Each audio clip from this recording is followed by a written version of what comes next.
அரோரா சொல்ல வர? அதுதானே சொல்ல வர? நீ அப்போ அன்னைக்குமே அந்த மைக் கழட்டி வச்சுட்டு பாரு பண்ண விஷயங்களுமே மைக் கழட்டி வச்சுட்டு நைட் பேசுறாங்கன்னு எல்லா சோஷியல் மீடியா ஃபுல்லாக பண்ணும்போது அன்னைக்கு எஃப்ஜேவை அவ தூக்க சொல்லியிருப்பா. அன்னைக்கு போய் எஃப்ஜேக்கு பதில் போய் தூக்குனது இவன் தான். அப்போ அவன் போய் கமருதீன் வந்து அரோராவை தூக்கணுன்னு இவளுக்கு திருப்பி பொய்ஷி வந்து பொசிவ் ஆகிட்டு தான் வந்துட்டு அந்த மாதிரி மைக் கழட்டி வச்சுட்டு திருப்பி அந்த மாதிரி பண்ணுறது பிடிக்கல அப்படி இப்படின்னு மைக் கழட்டி வச்சுட்டு பேச போய் தான் அது வந்து பெருசாக சோஷியல் மீடியா ஃபுல்லாக போச்சு அப்படின்னு சொல்லும்போது அவள் ட்ரூ லவ் தான் அவங்ககிட்ட கொடுக்குறா. அரோரா ட்ரூ லவ் கமருதீன் கிட்ட கொடுக்கல. அவள் எல்லார்கிட்டையும் அதே ட்ரூ லவ் அதே டொப்பமைன் லவ் தான் கொடுக்குறா. அதான் அந்த விக்ரமே சொல்லிட்டான்ல, அரோரா எல்லார்கிட்டையும் தான் பழகுறாங்க, எல்லாரும் பண்ணுறாங்க. இப்போ நைட்டில் உட்காந்து விக்ரம் கூட தான் கடலை போட்டுட்ருக்கா அரோரா. அதுக்கப்புறம் எஃப்ஜே சபரின்னு மாற்றி இன்னைக்கு கூட லைவ்ல வந்து எஃப்ஜே கிட்ட ரொமான்ஸ் பண்ணுறேன் அப்படின்னு சொல்லிட்டு ரொமான்டிக்காக ஒரு லுக் கூட பக்கத்தில் ஆதிரியை வச்சுட்டு பண்ணுறா. ஒரே பெட்டில் இந்த பக்கம் எஃப்ஜே ஆதிரியை வச்சுக்கிட்டு பார்த்துட்டு இருக்கான், இந்த பக்கம் ஆதிரியை கிஸ் பண்ணுறான், அந்த பக்கம் போய் அரோரா கூட உட்காந்துருக்கான். 2 பேருக்கு நடுவில் உட்காந்து நியாயம் பேசுகிறான் அந்த ஆதிரியை கேஸ் ஆனோன்னு. அப்போனா வந்து நீ எதிர்பார்க்குற டொப்பமைன் வந்து எப்பயுமே கன்சிஸ்டண்ட்டாக கமருதீன் கிட்ட வரல, மற்ற ஜென்ஸ் கிட்டேருந்துலாம் வருது, கமருதீன் கிட்டேருந்து வரல, ரைட்டா? ஏன்னா பாரு பார்க்கும்போது அவன் கொடுக்க மாட்டான். ஸோ அவ கூட இருக்கும்போது உங்ககிட்ட பேசலன்றதுனால தான் நீ வந்துட்டு அவனை சண்டை வலிச்சு அவங்ககிட்ட பேச மாட்டேன்னு சொல்லிட்டேன். உங்ககிட்ட பேச மாட்டேன்னே அடுத்த கட்டத்துக்கு அவன் அங்கே போய் உட்காந்துட்டான் பாரு கிட்ட. இந்த வாரம் ஸ்டார்டிங்கில் போய் உட்காந்தான். அவள் அப்போயே கேட்குறான், நீ நினச்சா வருவேன், நினச்சா போயிடுவேன், உன்னை நம்பி நான் எப்படி பேசுறது அப்படின்னு சொல்லும்போது அவங்ககிட்ட ட்ரூ லவ் கிடையாது. இந்த பொண்ணு பைத்தியக்காரத்தனமா, இது பேர் தாங்க டாக்ஸிக் லவ். அந்த டாக்ஸிக் லவ் எப்படி இருக்கும்னா அவனுங்க செலக்ட் பண்ணுற ஆள் ரொம்ப ஸ்மார்ட்டாக கிளவராக புத்திசாலியான பொண்ணுங்களாக தான் இருப்பாங்க.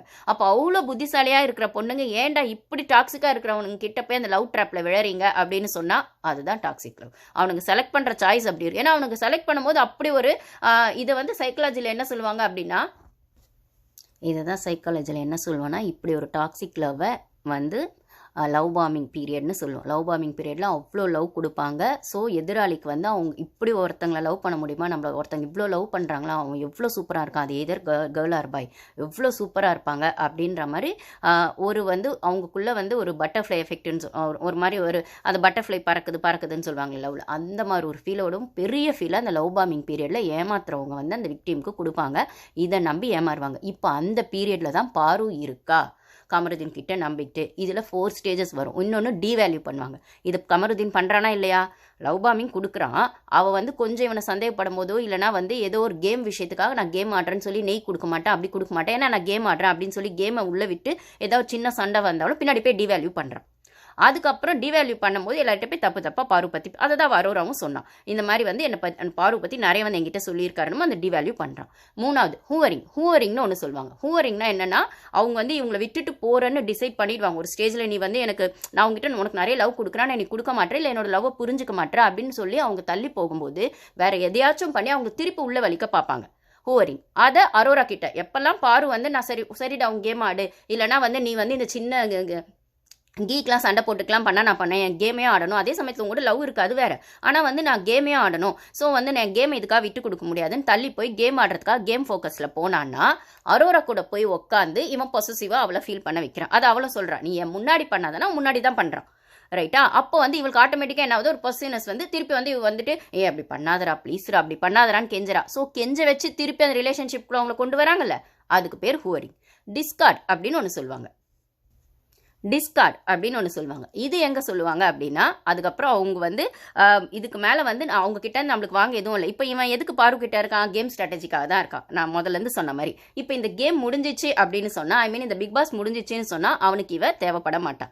அப்போ வெளில பொண்ணை டிஸ்கார்ட் பண்ணுவான். ஆனால் அது உள்ள வரைக்கும் இந்த 3த்தையும் அவன் திருப்பி பண்ணிட்டு தான் இருப்பான். லவ் பாமிங் பண்ணுவான், அப்புறம் இது டிவேல்யூ பண்ணுவான், அதுக்கப்புறம் ஹூவரிங்கும் பண்ணுவான். இப்போ டிவேல்யூ பண்ணுறேன் அப்படிங்கிற இடத்துல அவன் என்ன பண்ணான், 50-50 இந்த கேஸை கொண்டு போனேன்னு அப்பட்ட அவகிட்ட போய் சொல்றான், நீ இவளுக்கு உண்மையா தானே இருக்கணும், ஏன்னா நீ லவ் பாமிங் தான் கொடுத்த அவளுக்கு, அது வந்து உண்மையான லவ் கிடையாது, அவ நம்புறா அது உண்மையான லவ்னு, அதனால தான் அவ லவ் ட்ரூவா இருக்கா, உங்ககிட்ட என்னால பேசாம கூட அந்த பனிஷ்மெண்ட்ல இருக்க முடியாதுன்னு சொல்றா.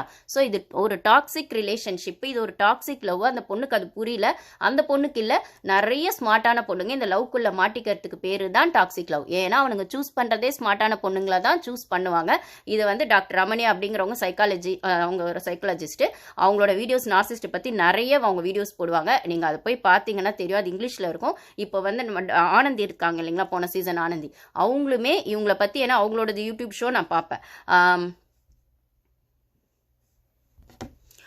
சாரி அவங்க அந்த போன கண்டஸ்டன்ஸ் ஆனந்தி இருக்காங்க இல்லைங்களா, ஆர்ஜே ஆனந்தி, அவங்க வந்து அவங்களோட யூடியூப் புக் ஷோ வந்து தி புக் ஷோ அப்படிங்கிறது அவங்க கண்டஸ்டண்ட்டாக உள்ளே வர்றதுக்கு முன்னாடியே நான் அவங்கள ஃபாலோ பண்ணியிருக்கேன். அவங்க உள்ளே வரும்போது ரொம்ப எக்ஸைட்மெண்ட் ஆனால் அவங்க கேம் எப்படி இருக்கும் அப்படின்னும் போது நிறைய புக்ஸ் அவங்க ரெஃபர் பண்ணும்போது அவங்க புக்ஸில் தமிழ்லேயே இவங்க டாக்டர் ரமணி பற்றி பேசியிருப்பாங்க, இந்த டாக்ஸிக் லவ் பற்றி பேசியிருப்பாங்க.